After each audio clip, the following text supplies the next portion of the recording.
and I wasn't investing back then. So every time I see how big it's gotten, I always say to myself, wow, 3 years ago, if I said to him, hey, let me invest, I think I might have been able to. It's huge. I know. It's huge.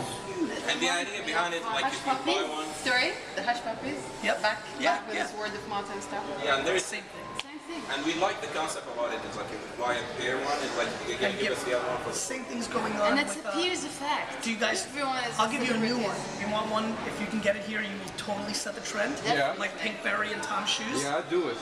Warby Parker. Warby Parker. W-A-R-B-Y Parker. They're glasses. You buy one, and one is donated to a child that can't see.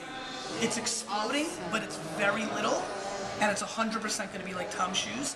You guys should order a pair and be the first ones here. You want to do it on your show? I guarantee it's going to be huge. 100%. Not 99, 100. Glasses. Warby, W-A-R-B, Parker. Look it up on your phone right now. Warby Parker. Okay, what are we doing? We're gonna be talking about the thank you economy. Okay. Enough pressure. What is the thank you economy focuses on, and what do you think? Would you call it? This seminar will be benefiting from the thank you economy combination with pressure. Yeah. So, you know, the thank you economy is to talk about the ROI of social media. Like, what happens if you give a credit? What happens if you really care about the end user? So it's really a thesis about one-on-one marketing. To me, in a world of Twitter and Facebook, we can engage with every single customer. And so the word thank you represents you're welcome and how can I help you and what's wrong. It represents more than just thank you. And I use the word economy, which is a big word. It's not the thank you kind of thesis or the thank you trend. Economy. I believe that we have $1 trillion impact on the way marketing is going. I believe billboards and radio and print and television every day goes down in equity, and the social web goes up. And the businesses that are able to humanize themselves in those trenches, the ones that aren't trying to sell on the first move, are going to be the ones that will succeed. Okay, awesome.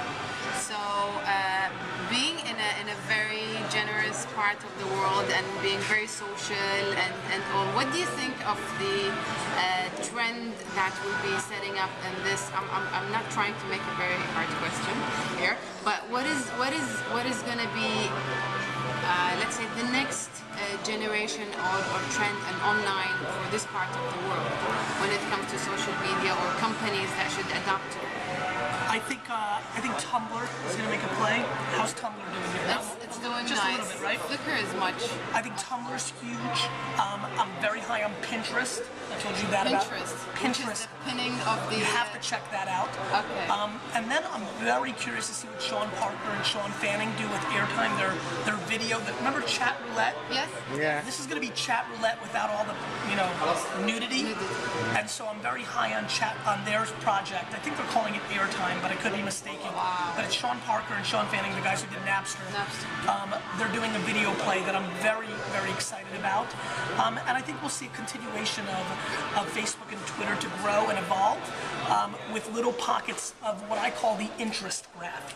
I think people really focus on the social graph. Yes. I actually think the interest graph is going to be the real play, and that's where Pinterest and Tumblr come into line. Okay, focusing on. My last question, basically, what do you think of social media and privacy and where it's going? I don't think people care about privacy. I know that sounds incredibly crazy, but I truly believe that privacy is overrated. I definitely believe that in America. Obviously, I'm aware in different parts of the world that could be a little bit different, but I think privacy is grossly overrated, and as every younger generation funnels into the system, it becomes less and less of the priority, because I'm going to say something that I believe so much. I believe people are inherently good. I think people are the most underrated brand in the world. I think, I love coming to different parts of the world because every time I come, I'm always confident that the people are going to be better than I thought they were, and they always are, every time.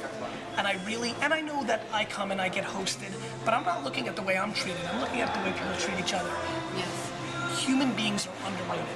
Where the news and the world tells us we're bad and we hurt each other, but we don't. If you look at the data, we're incredibly good.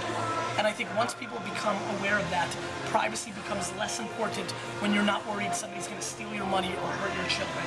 And I truly believe that long term that will play out. Nice.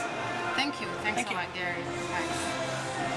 Thanks for the show. Yeah, I want to say hello to this guy.